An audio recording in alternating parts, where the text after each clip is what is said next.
लाल बहादुर शास्त्री भारतीय संस्कृति केंद्र ताशकंद उज्बेकिस्तान द्वारा उज्बेकिस्तान में हिंदी की दशा और दिशा विषय पर आयोजित एक दिवसीय राष्ट्रीय परिसंवाद की अध्यक्षता कर रही माननीय श्रीमती स्मिता पंत जी, स्वागताध्यक्ष श्री सितेश कुमार जी, प्रस्ताविकी डॉक्टर मनीष कुमार मिश्रा जी और इस परिसंवाद के तीसरे सत्र की अध्यक्षता कर रही परम आदरणीय प्रोफेसर उल्फत मोहिबोवा जी तथा इस संगोष्ठी में ऑफलाइन व ऑनलाइन माध्यम से जुड़े सभी सुधीजनों को मेरा प्रणाम। मेरे प्रपत्र का विषय है भारत उज्बेकिस्तान के बीच भारतीय ऐतिहासिक संबंध, विशेष रूप से प्राचीन काल से मध्यकाल के संदर्भ में। मेरा जो विषय है इस परिसंवाद का वो भारत और उज्बेकिस्तान के ऐतिहासिक संबंधों के परिप्रेक्ष्य में है। इस संबंध में यह बात गौरतलब है कि जब हम उज्बेकिस्तान की बात करते हैं तो उज्बेकिस्तान तुलनात्मक रूप से एक नई अवधारणा है, क्योंकि इसका मूर्त रूप 1991 में सोवियत संघ के विघटन के बाद सामने आया। तो जब हम उज्बेकिस्तान के साथ प्राचीन संबंधों या मध्यकालीन संबंधों की बात करते हैं तो हम बात मध्य एशिया के उन क्षेत्रों की कर रहे होते हैं जहां ताशकंद, समरकंद, बुखारा जैसे प्रसिद्ध शहर स्थित थे और जो वर्तमान में उज्बेकिस्तान में स्थित है। तो इसी अवधारणा, इसी कॉन्सेप्ट के साथ मैं अपने प्रपत्र का वाचन शुरू करती हूँ। वर्तमान उज्बेकिस्तान गणतंत्र केवल 1991 में ही अपने अस्तित्व में आया है और जब हम भारत और उज्बेकिस्तान के मध्य ऐतिहासिक संबंधों की चर्चा करते हैं तो मुख्य तौर पर हम भारत और तत्कालीन मध्य एशिया के ऐसे कुछ हिस्सों की बात करते हैं जिसमें ताशकंद, अमुदरिया, सीर दरिया, फरगना घाटी, समरकंद, बुखारा आदि आता है। जब हम भारत उज्बेकिस्तान के ऐतिहासिक सांस्कृतिक संबंधों की बात करते हैं तो हम मोटे तौर पर दक्षिण और मध्य एशिया के साथ प्राचीन और मध्यकालीन भारत के सांस्कृतिक संबंधों की बात करते हैं। राष्ट्र अथवा राज्य की अवधारणा से पहले मध्य एशिया में स्थित फरगना, समरकंद, बुखारा, ताशकंद जैसे सांस्कृतिक क्षेत्र का एक बड़ा हिस्सा अब समकालीन उज्बेकिस्तान या इसके पड़ोस में अवस्थित है। अतः इस दृष्टि से देखा जाए तो भारत और उज्बेकिस्तान ऐसे देश या क्षेत्र हैं जिनके बीच ऐतिहासिक रूप से बहुत घनिष्ठ संबंध रहे हैं और इसी कारणवश दोनों राष्ट्र इतिहास में होने वाली कई सामाजिक, सांस्कृतिक और ऐतिहासिक घटनाओं को साझा करते हैं। प्राचीन काल की बात करें तो इन देशों में अनेक प्रागैतिहासिक स्थलों की उपस्थिति इस बात का प्रमाण है कि सामाजिक क्षेत्र से लेकर सांस्कृतिक क्षेत्र तक यह दोनों क्षेत्र प्राचीन काल से ही एक दूसरे से किसी न किसी रूप से प्रभावित हुए हैं। दक्षिणी उज्बेकिस्तान की अमुदरिया घाटी और उज्बेकिस्तान में समरकंद के उत्तर पूर्वी हिस्से भारत और उज्बेकिस्तान के प्रागैतिहासिक संपर्कों के पुख्ता प्रमाण देते हैं। दक्षिणी उज्बेकिस्तान की अमुदरिया घाटी समरकंद के उत्तर पूर्वी छोर में स्थित अफरासियाब और उज्बेकिस्तान के अन्य हिस्सों में हुई खुदाई से यह पर्याप्त प्रमाण मिलते हैं कि भारत और मध्य एशिया में प्राचीन काल से ही गहन संबंध रहा है। भारत में हड़प्पा संस्कृति में मध्य एशियाई तत्व मिलते हैं। सोहन संस्कृति के अनेक स्थलों का प्रसार मध्य एशिया तक मिलता है, इसके प्रमाण भी पाए जाते हैं। यहाँ तक कि महाभारत में ऐसी अनेक मध्य एशियाई जातियों का उल्लेख मिलता है जिन्हें कौरवों और पांडवों की ओर से युद्ध में शामिल होने का आमंत्रण मिला था।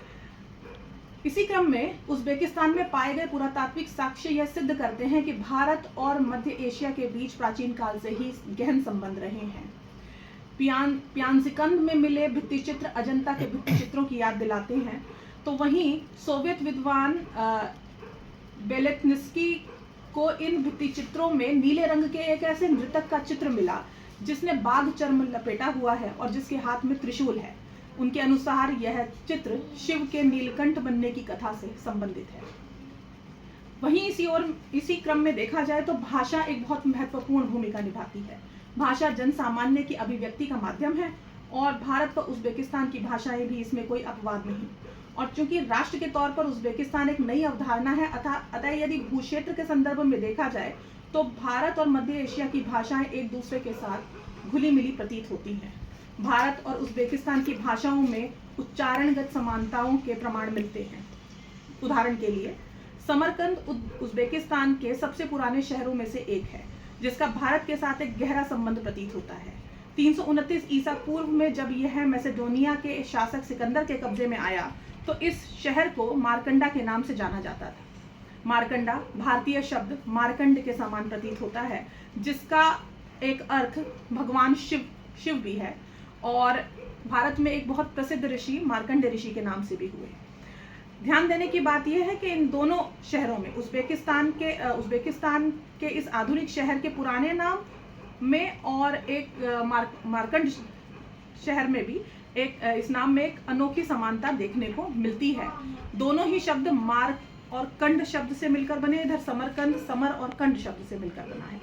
एक मत के अनुसार मार्कंड समरकंद का संस्कृत नाम ही है, और यह किंवदंती यह भी है कि समरकंदी संबरखंडी का अपभ्रंश रूप है। एक मान्यता चलती आती है भारत में, ऐसा एक कथा है कि महारानी उषा के पिता संभासुर के उत्तराधिकारी थे, और इसीलिए समरकंद के नजदीक खीवा और बुखारा के बीच रहने वाले लोग उश्बेक कहलाते हैं, और उश्बेक उज़्बेक का अपभ्रंश है, और जिस स्थान पर श्री कृष्ण का शंभासुर से युद्ध हुआ था वह समरकंद कहलाया। ऐसी एक किंवदंती भारत में है। महाभारत में शक, दारादा, पहलव, यवन, किरात जैसी मध्य एशियाई जातियों का भी उल्लेख मिलता है। इसी क्रम में यदि हम आगे देखें तो मध्यकाल में यह संबंध और घनिष्ठ प्रतीत होता है। भारत और मध्य एशिया में प्राचीन काल से चले आ रहे राजनीतिक और सामाजिक सांस्कृतिक संबंध मध्य युग में और अधिक प्रगाढ़ हो गए। मध्य एशिया से आए अनेक शासक वंशों ने भारत में अपने शासन के दौरान यहाँ की सभ्यता व संस्कृति का संरक्षण व विकास किया। उन्होंने क्षत्रप व महाक्षत्रप की उपाधियां ग्रहण की।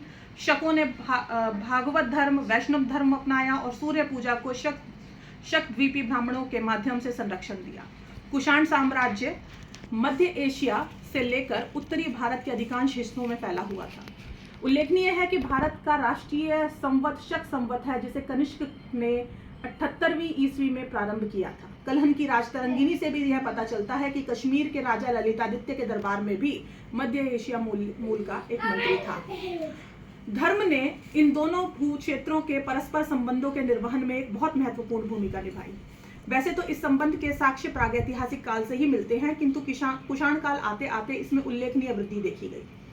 कुषाण काल में ही बौद्ध धर्म ने भारत के मध्य एशिया में प्रवेश किया, और कालांतर में यह मत मध्य एशिया में इतना प्रचलित हो गया कि इसने अपने पूर्ववर्ती मत को प्रतिस्थापित कर दिया।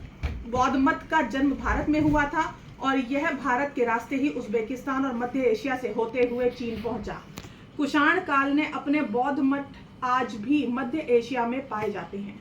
अदीना तेपे में बुद्ध की एक 12 मीटर लंबी मूर्ति पाई गई है, जिसमें बुद्ध निर्माण की अवस्था में है, और उज़्बेकिस्तान के निकट जांग तेपे में बौद्ध मत की संस्कृत में लिखी हुई एक पांडुलिपि भी मिली है।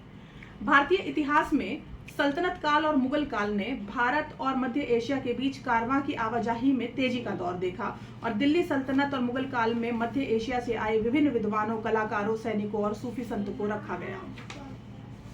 13वीं शताब्दी में मंगोल आक्रमण के कारण मध्य एशिया से विज्ञान और साहित्य से जुड़े कई विद्वान भारत आ गए थे।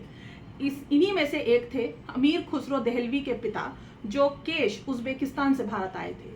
बुखारा, समरकंद आदि जगहों से करीब 274 शायरों के भारत की ओर प्रवास करने की बात कही गई है। भारत में फारसी, हिंदी और उर्दू के कुछ विख्यात कवि व शायर जैसे कि अमीर खुसरो, रहीम, मिर्जा बेदिल, मिर्जा गालिब के पूर्वज मध्य एशिया के उन क्षेत्रों से आकर भारत में बस गए थे जो आज उज़्बेकिस्तान के भू क्षेत्र में आते हैं। मिर्जा गालिब और अमीर खुसरो उज़्बेक वंश के उल्लेखनीय भारतीय हैं। जहां मिर्जा गालिब को किसी परिचय की दरकार नहीं, वहीं अमीर खुसरो का भी भारतीय साहित्य व संगीत में अप्रतिम योगदान रहा है। विद्वानों और सूफी संतों का मध्य एशिया से भारत आना विरली बात नहीं थी। अल बेरूनी और अब्दुल रज़ाक समरकंदी ख्वारिज़्म से भारत आए थे। कालांतर में उज़्बेकिस्तान से भारत आए सुप्रसिद्ध विद्वान और लेखक अल बेरूनी दोनों देशों के बीच मित्रता और परस्पर सम्मान का प्रतीक बन गए। अल बेरूनी को भारतीय इतिहास का पहला जानकार कहा जाता था। वहीं दूसरी ओर अब्दुल रज़ाक समरकंदी ने विजयनगर साम्राज्य सहित दक्षिण भारत के एक बड़े भूक्षेत्र की यात्रा की। मध्य एशियाई विद्वानों जैसे कि अल ख्वारिज़्म और इब्ने सीना द्वारा आर्यभट्ट, चरक, सुश्रुत जैसे भारतीय विद्वानों के कार्यों के अरबी अनुवाद किए किए जाने के परिणाम स्वरूप मध्य एशिया के लोगों को उक्त भारतीय विद्वान